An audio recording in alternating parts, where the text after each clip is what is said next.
யோவான் 21 3 இன்றைய தியானத்திற்கென்று நாம் எடுத்துக்கொண்டு சேர்ந்து வாசிக்கலாம். எல்லாரும் பைபிள் எடுத்துட்டீங்களா? சேர்ந்து வாசிக்கலாம். சீமோன் பேதுரு மற்றவர்களை நோக்கி மீன் பிடிக்கப் போகிறேன் என்றான். அதற்கு அவர்கள், நாங்களோ உம்முடனே கூட வருகிறோம் என்றார்கள். அவர்கள் புறப்பட்டு போய் உடனே படவேறினார்கள். அந்த ராத்திரியிலே அவர்கள் ஒன்றும் பிடிக்கவில்லை. இந்த வசனத்தை தான் இன்றைக்கி நாம் தியானிக்க போகிறோம். ஒரு வார்த்தையோடு நம்மை ஒப்பிட்டு தியானிக்க கர்த்தர் கிருபை செய்வாராக. உம்முடனே கூட வருகிறோம். சொல்லுங்கள், உம்முடனே கூட வருகிறோம். ஒரு வார்த்தையை முன்ன பின்ன இருக்கும், அப்படியே லைனாக பார்க்கல, நடுவில் இருந்து ஸ்கிப் பண்ணி பார்க்குறோம். ஆனால் இந்த ஒரு வசனத்தில் இருந்தால் பார்க்க போகிறோம். ஜெபத்தோடு இருங்க. உங்களுக்கான விழிப்புணர்வான ஒரு இருதயம் உங்களுக்கு வேணும். ஜெபத்தோடு இருங்க. உங்களுக்கு என்ன தேவை என்பதை தேவன் அறிந்திருக்கிறார். முழு பிரசங்கமும் உங்களுக்கு பிரயோஜனமாக இருக்கலாம், இல்லாமலும் போகலாம். ஆனால் உங்களுக்கு என்ன தேவையோ அந்த பகுதியை தேவன் கட்டாயம் செய்வார். ஒரு ஹோட்டலில் நிறைய இருக்கும். அவன் வந்து சொல்லுவான், இட்லி, பூரி, தோசை, பொங்கல், மசால் தோசை, அப்புறம் நெய் தோசை, பேப்பர் ரோஸ்ட்டு, அந்த இது எல்லாம் சொல்லுவான். எல்லாமே நீங்கள் சாப்பிடுவீங்கன்னு அவன் சொல்லலை. உங்களுக்கு என்ன வேணுமோ அது மட்டும் உங்களுக்கு வந்து சேரும். அப்போ இந்த முழு பிரசங்கமும் ஒரு ஹோட்டல் மாதிரி, அங்கே இருக்கிறது மாதிரி. உங்களுக்கு என்ன தேவையோ அது உங்களுக்கு வரும். உங்களுக்கு தேவையானதை மட்டும் நீங்கள் எடுத்துக்கிட்டு, முழுசும் என்னால் சாப்பிட முடியும், பூரி சாப்பிட முடியும், பொங்கலும் சாப்பிட முடியும், இட்லியும் சாப்பிட முடியும், சாம்பாரும் சாப்பிட முடியும், எல்லாத்தையுமே நாங்கள் ஊற்றி விளாசும் எடுத்துக்கோங்க. ஹோட்டல் அதுக்கு தான் இருக்குது. ஹல்லேலூயா. ஆமாம், உங்களுக்கு என்ன வேணுமோ அதுக்கு தான் இந்த சபையும் இருக்குது. கர்த்தர் உங்களை ஆசீர்வதிப்பார். உம்முடனே கூட வருகிறோம். சொல்லுங்கள். ஆமாம், இப்படி நிறைய பேர் நமக்கு நிறைய நாட்களில் சொல்லுவாங்க, நான் இருக்கிறேன், உனக்கு உன் கூட நான் இருக்கிறேன், எப்பவுமே நான் உன் கூட இருக்கிறேன், நான் போதும் உனக்கு, கடைசி வரைக்கும் நான் தான் உனக்கு, பாரு யார் இல்லைனாலும் நான் உன் கூட இருக்கிறேன்பாங்க. ஆனால் ஒன்று சொல்கிற கேட்டுங்க, உம்முடனே கூட வருகிறோம் என்று சொன்னது போல் இந்த உலகத்தில் யார் என்ன சொன்னாலும் மனிதருடைய உதவி விருதா. மனிதர்களுடைய உதவி விருது. உங்கள் கணவர் அப்படி சொன்னாலும், உங்கள் மனைவி அப்படி சொன்னாலும், உங்கள் பெற்றோர் அப்படி சொன்னாலும், உங்கள் பிள்ளைங்க அப்படி சொன்னாலும், நாங்கள் இருக்கோம் கவலைப்படாதீங்கன்னு சொன்னாலும் வேஸ்ட். அந்த உதவி விருதான். அவங்க வேணும்னு கூட செய்ய மாட்டாங்க. நீங்கள் யாரையாவது நம்பி இவங்க என்னை காப்பாற்றுவாங்க, இவங்க எனக்கு சோறு போடுவாங்க, இவங்க என் வயசான காலத்தில் எனக்கு நன்மையான காரியங்களை செய்வாங்கன்னு நினச்சிங்கன்னா வாய்ப்பில்லை. கர்த்தர் ஒருவர் தான் நிரந்தரமான உதவி.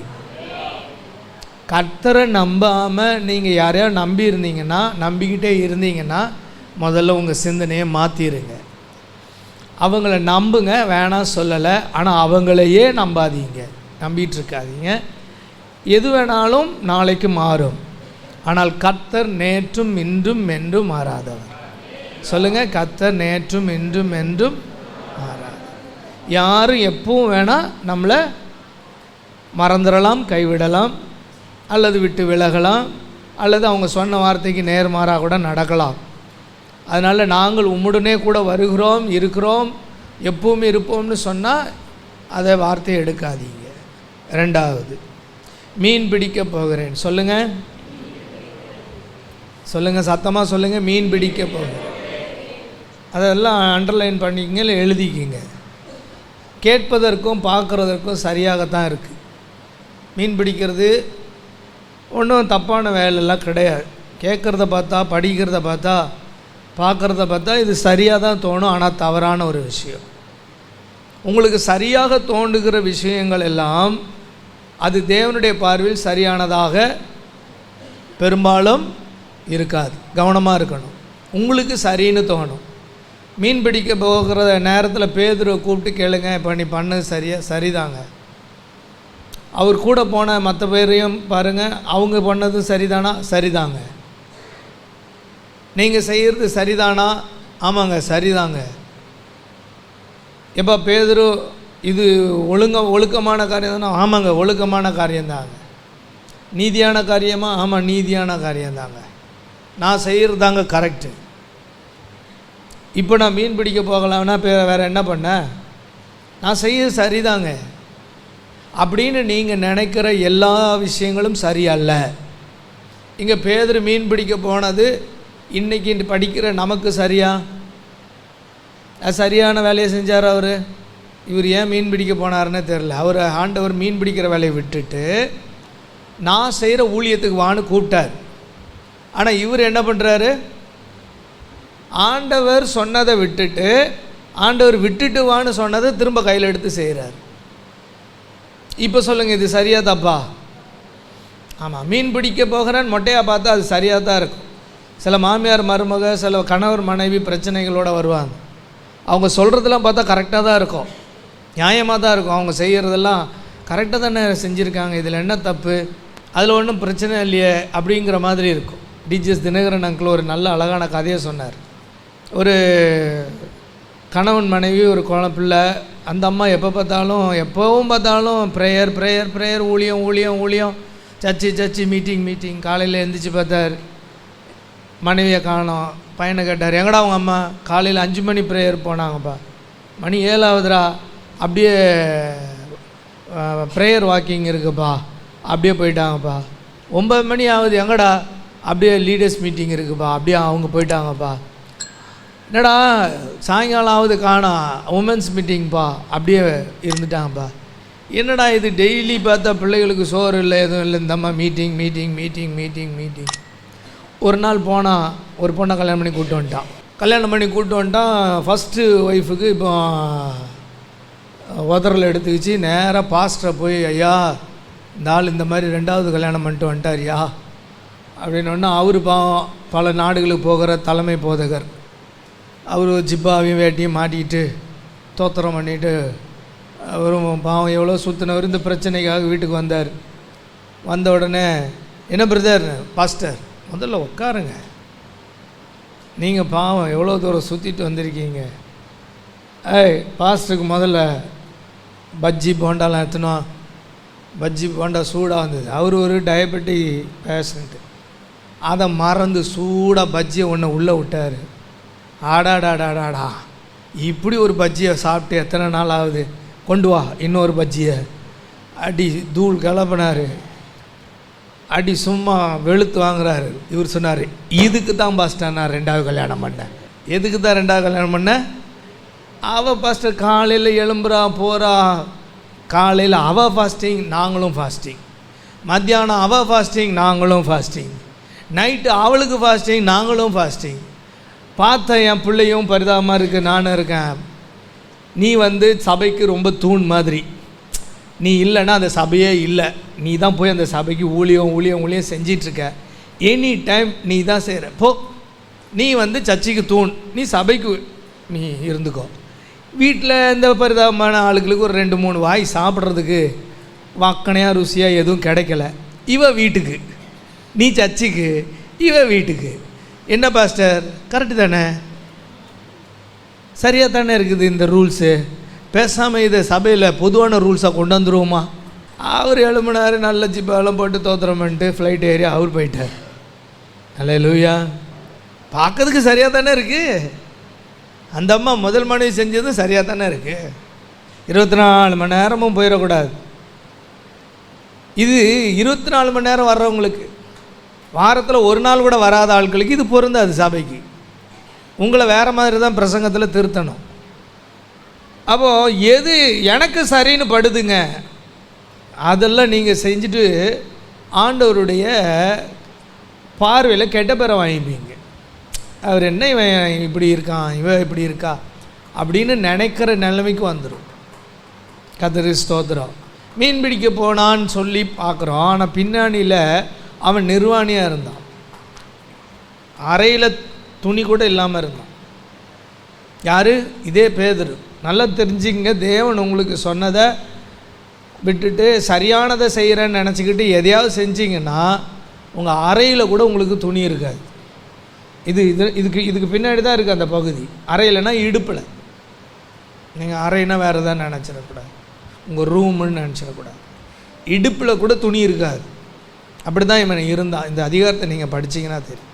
ஸோ கேட்குறதுக்கும் பார்க்குறதுக்கும் சரியாக தோன்றும், ஆனால் தவறான விஷயத்தை சரியாக தோன்றுதுன்னு செய்யக்கூடாது. 3வது, அந்த ராத்திரியிலே ஒன்றும் பிடிக்கவில்லை. சொல்லுங்கள் எல்லாரும், சத்தமாக சொல்லுங்கள். ஓகே, நல்லா கவனிச்சிங்க.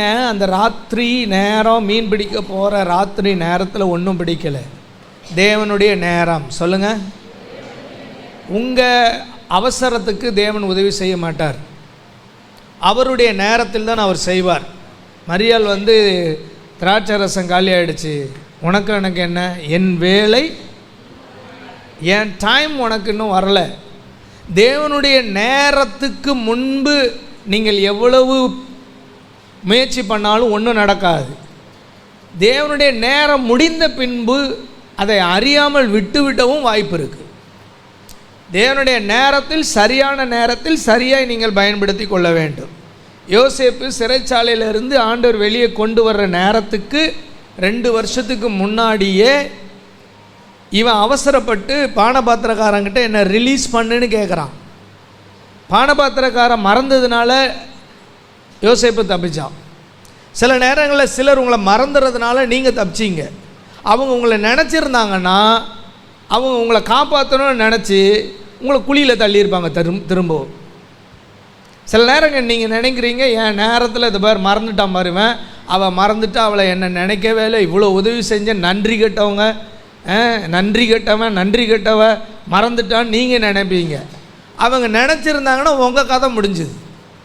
அவங்க மறந்தது உங்களுக்கு நல்லது. சொல்லுங்கள்.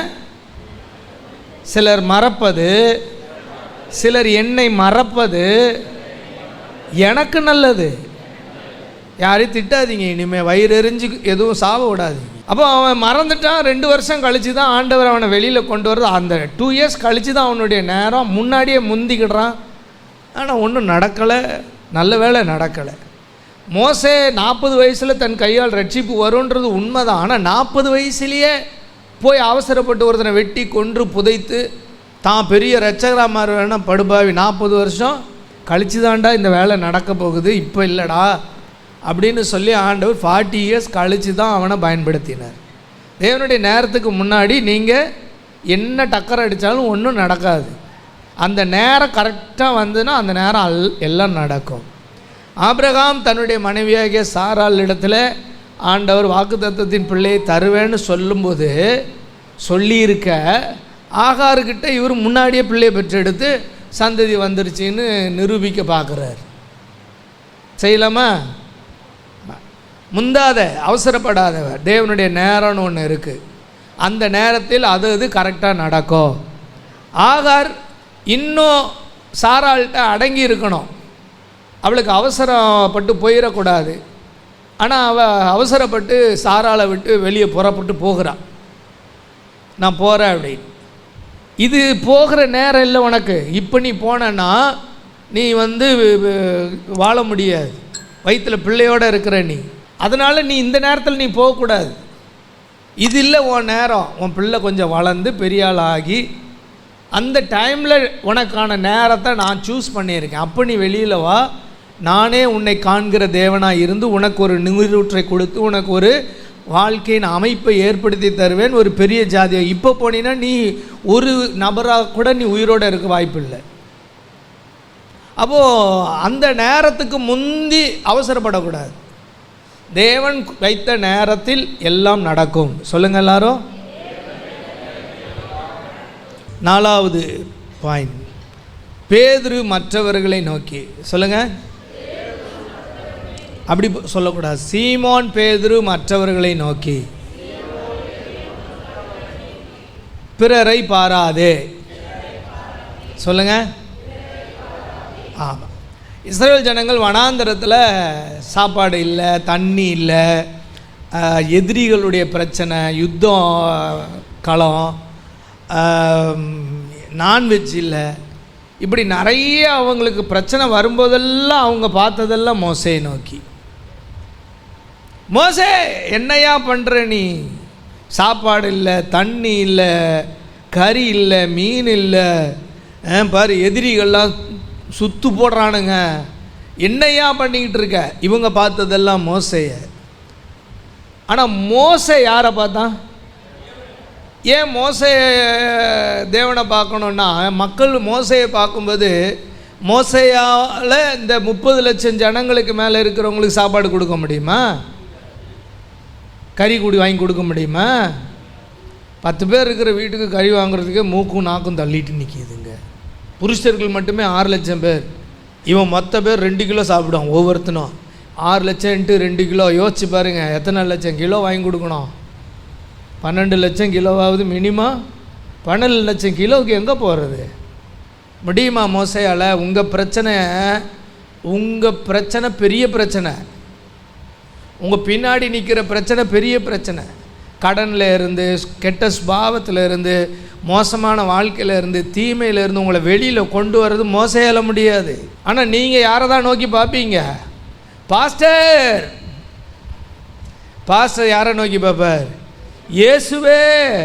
நீங்களும் நானும் யாரை நோக்கி பார்க்குறோம்? பிறரை நோக்கி பாராதே, பிறரை பாராதே. இஸ்ரவேல் ஜனங்கள் மாத்திரம் இல்லை, வனாந்திரத்தில் சீஷர்கள் 5000 புருஷர்கள் இருக்காங்க. அந்த காலத்து புருஷர்கள் சாப்பாடெல்லாம் பயங்கரமாக சாப்பிடுவாங்க. இப்போ நீங்கள் கிராமத்துக்கு போனீங்கன்னா சும்மா ஃபுல் கட்டு கட்டுவான். அவனுங்களாம் இப்போ சமீபத்தில் ஒரு யூடியூப்பில் ஒரு பையன் 50 பரோட்டா சாப்பிட்ருக்கான்.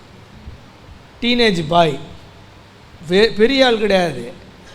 எனக்கு தெரிஞ்ச ஒரு 13 பையன். அது பார்த்தீங்களா? யூடியூப்பில் பார்த்தீங்களா? அதை ஒரு போட்டி வச்சு 50 பரோட்டா சாப்பிட்ருக்கான். இதெல்லாம் ஒரு கிராமத்து ஆள்களுக்கெல்லாம் சாதாரண விஷயம். அப்போ இவ்வளோ பெரிய கூட்டம், 5000 புருஷர், அப்புறம் பெண்கள், குழந்தைங்க, இத்தனை பேருக்கு சாப்பாடு கொடுக்கும்போது சீஷர்கள் நேரத்தை பார்த்தார்கள். சொல்லுங்கள், நேரத்தை பார்த்தாங்க. அவங்க பேக்கெட்டில் இருக்கிற பர்ஸை பார்த்தாங்க.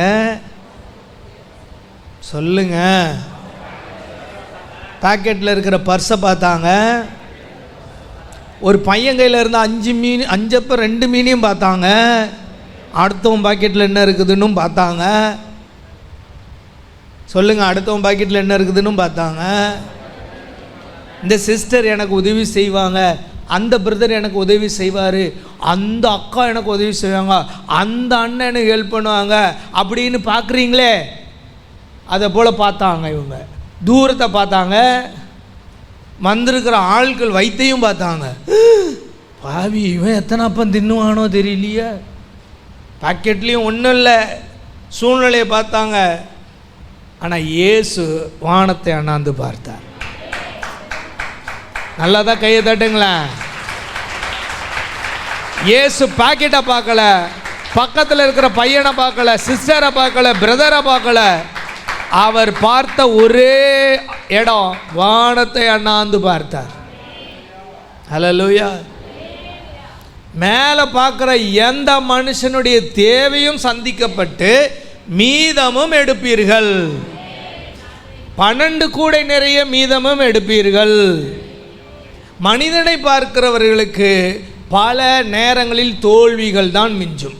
பைபிளில் சொல்லியிருக்குல்ல, நாசியில் சுவாசமுள்ள மனுஷனை நம்புவதை பார்க்கிலும் கர்த்தர் பேரில் பற்றுதலாய் இருப்பதே நலம். ஆனாலும் வெளியில் எந்திரிச்சு போன உடனே அவசர தேவைக்கு அக்காவையும் அண்ணனையும் தம்பியும் தங்கச்சியும் தானே ஓடி தேடிக்கிட்டு இருப்பீங்க. நீங்கள் என்னைக்கு நீங்கள் திருந்த போகிறீங்க? பிறரை பாராதே. 5வது பாயிண்ட், நாங்களும் வருகிறோம். சொல்லுங்கள் எல்லாரும், நாங்களும் வருகிறோம். சொல்லுங்கள், நாங்களும் வருகிறோம். நல்ல சத்தமாக ஒரு தடவை சொல்லுங்கள்.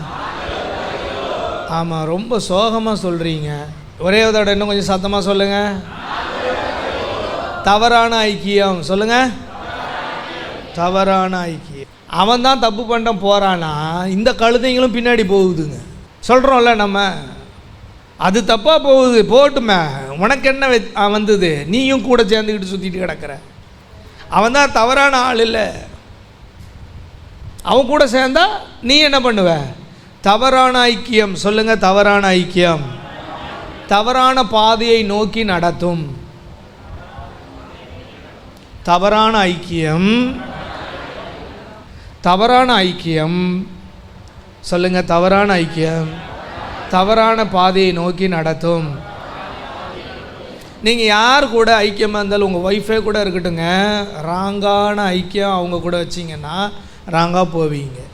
உங்கள் ஹஸ்பண்டாக இருக்கட்டும், உங்கள் ஃபாதர் மதராக கூட இருக்கட்டும், உங்கள் ஃப்ரெண்ட்ஸாக இருக்கட்டும், ஒர்க்கிங் பிளேஸில், ஸ்டடி பிளேஸில், எங்கெங்கெல்லாம் உங்களுக்கு ராங்கான ஃபெலோஷிப் இருக்கோ நீங்கள் ராங்காக போவீங்க. மறந்துடாதீங்க. யூதாஸ் ஆசாரியர்களோடு, இயேசுவை எதிர்த்த பரிசேய ஆசாரியர்களோடு ஐக்கியம் வைத்திருந்தான். விளைவு அப்போஸ்தல ஸ்தானத்தை இழந்தான். நீங்கள் ஒரு ராங்கான பர்சனோட ஃபெலோஷிப்பாக இருக்கீங்கன்னா உங்களுக்கு ஆண்டவர் வச்சிருக்கிற ஸ்தானத்தை, மகிமையான ஸ்தானத்தை இழப்பீங்க. கவனமாக இருக்கணும். சாலமோன் பார்வோனோடு ஐக்கியமாக இருந்தான். விளைவு தேவனுடைய வெளியேற பெற்ற ஞானத்தை இழந்தான். உங்கள் புத்தி தடுமாறுறதுக்கு காரணம் உங்கள் ஃபெலோஷிப் ராங் ஃபெலோஷிப். தவறான ஐக்கியத்தில் நீங்கள் இருந்தீங்கன்னா உங்கள் புத்தி தடுமாறி ஞானம் கெட்டு போகும். கோராகு அபிராம் தாத்தான் என்பவர்களோடு ஐக்கியமாக இருந்தான். விளைவு நல்ல தலைவனாக உருவாக வேண்டிய அவன் மிக விரைவாக தன் ஜீவனையே இழந்தான். ஒரு பெஸ்ட் பிளேஸுக்கு வர வேண்டிய ஆள் ராங் ஃபெலோஷிப்னால, தவறான ஐக்கியத்தினால அவன் அந்த தலைவனாக வர வேண்டிய இடத்துக்கும் மாத்திரமல்ல, சீக்கிரமாகவே தன் உயிரையும் இழந்தான். இன்னும் வாழ்ந்திருக்க வேண்டிய காலம் உண்டு. மோசேயுடைய சித்தப்பா பிள்ளை தான் இந்த கோராகு. ஒரு விதத்தில் மோசேக்கு பிரதர். இப்போ மோசே 120 வருஷம் வாழ்ந்தானா, இவன் இன்னும் பல வருஷங்கள் வாழ்ந்திருக்கணும். ஆனால் சீக்கிரத்தில் உயிரை இழந்தான். ஆசாரியனாகிய அபியத்தார், சாலமோன் தாவீது காலத்தில் இருந்த அபியத்தார் தாவீதின் குமாரனாகிய அதோனியாவோடு ஐக்கியமாக இருந்தான். விளைவு ஆசாரியன் என்கிறதான தொன்று தொட்டு ஆரோனை போல அழைக்கப்பட்ட அந்த ஆசாரிய பட்டத்தை இழந்தான். உனக்கு தேவன் பெரிய நீண்ட கால நன்மைகளை வைத்திருப்பார். நீ ராங் ஃபெலோஷிப்புக்குள்ளே போனேன்னா அதை இழப்ப. கவனமாக இருக்கணும். கேயாசி நாகமானின் பணத்தோடு ஐக்கியமானான். விளைவு வல்லமையான ஊழியன் என்கிற ஸ்தானத்தை அடையாமல் போனான். தேவன் உன்னை பெரிய ஒரு வல்லமையான ஒரு மனுஷனாக பார்க்குறார். ஆனால் நீ பணத்தோடு ஐக்கியமானீன்னா, பணம் உனக்கு ரொம்ப பெருசாக முக்கியமாக பட்டதுன்னா நீ அதை இழந்துருவ. அல்லேலூயா. இது 5வது பாயிண்ட், தவறான ஐக்கியம். சொல்லுங்கள். சரி, 6வது பாயிண்ட், உடனே படவேறினார்கள். சொல்லுங்கள் எல்லாரும். ஒரு டிசைட் பண்ணுறாங்க, ராங்காக போகிறதுக்கான முடிவு எடுக்கிறாங்க, உடனே அதை செய்கிறாங்க. உடனே செய்ய வேண்டியது தவறான விஷயத்தை அல்ல, சரியானதை மாத்திரமே உடனே செய்ய வேண்டும். சொல்லுங்கள். உடனே செய்ய வேண்டியது, உங்களை தான் சொன்னேன், உடனே செய்ய வேண்டியது தவறை அல்ல, சரியானதை. இது தப்புன்னு தெரிஞ்சதுன்னா அதை ரொம்ப காலத்துக்கு யோசிக்கணும். செய்ய வேணுமா வேணாமான்றது யோசிக்கிறதுக்கே ரொம்ப நாள் எடுக்கணும். ஆனால் இங்கே இருந்தவங்க என்ன பண்ணாங்க? உடனே தவறை உடனே செய்தார்கள். இது ரைட் இல்லை ராங்குன்னு தெரிந்து உடனே செய்கிறது பேராபத்து. சில தெரியாமல் செய்வாங்க. அவங்களுக்கு தான் சொல்கிறேன், இது தப்பாக ரைட்டான்னு உட்காந்து ரொம்ப நேரம் உட்காந்து யோசிங்க. எடுத்துங்க, டைம் எடுத்துங்க. இது செய்யலாமா செய்யக்கூடாதா? நீங்கள் நல்லா தெரிஞ்சுங்க. லவ் பண்ணும்போது அவங்க இருக்கிற கேரக்டருக்கும் கல்யாணம் ஆனதுக்கப்புறம் அவங்க மாறுற கேரக்டருக்கும் ஏற்படும் வித்தியாசம். அவங்க நினச்சி போகிறது ஒன்று, நடக்கிறது ஒன்று. இவங்க நினச்சது மாதிரி அங்கே இருக்கோன்றபோது தான் தோல்வி வருது. திருமணத்தில் அது இல்லை. அப்பா அம்மா பார்த்து வைக்கிற திருமணத்தில் எந்த நினப்பும் இல்லை. மற்றபடி திருமணம் பண்ணி வச்சுருக்கும்போது அவங்க உள்ளே நுழையும் பொழுது அவங்களுக்கு எந்த எதிர்பார்ப்பும் இல்லை. இந்த ஆள் நம்மளை காப்பாற்றார், கடைசி வரைக்கும் போவோம். இதுதான் பெரும்பாலும் இருக்கும்.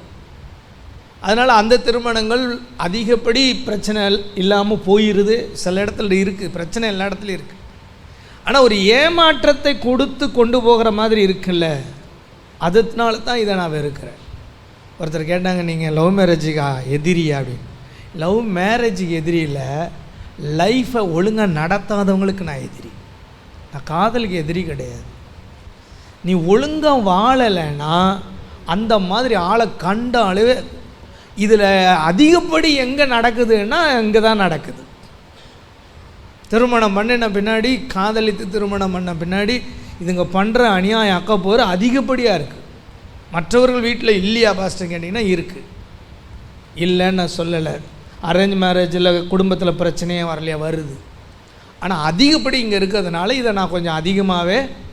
ஆமாம், ஒரு புகைப்பிடிப்பதுனால அதிகம் கேன்சர் வருது, மற்றதுனாலையும் கேன்சர் வருது. அப்போ புகைப்பிடிக்கிறதுனால அதிகமாக வருதுன்னா அரசாங்கம் உடனடியாக அதை தடை பண்ணுது. அதை போல தான் நானும். எது அதிக பிரச்சனையை உண்டாக்குதோ உடனே செய்ய வேண்டியது தவறை அல்ல, சரியானதைத்தான் உடனே செய்யணும். தவறானதை செய்கிறோன்னு உங்கள் மனசு குத்துது உறுத்துது, இல்லை உங்களுக்கு அது தப்பாக இருக்குமோன்னு தோணுதுன்னா நிறுத்தி நிதானமாக செய்யலாமா வேணாமான்னு பல விதத்தில் யோசித்து பெரும்பாலும் செய்யாமல் இருந்தீங்கன்னு நீங்கள் தப்பிச்சிங்க. அல்லேலூயா.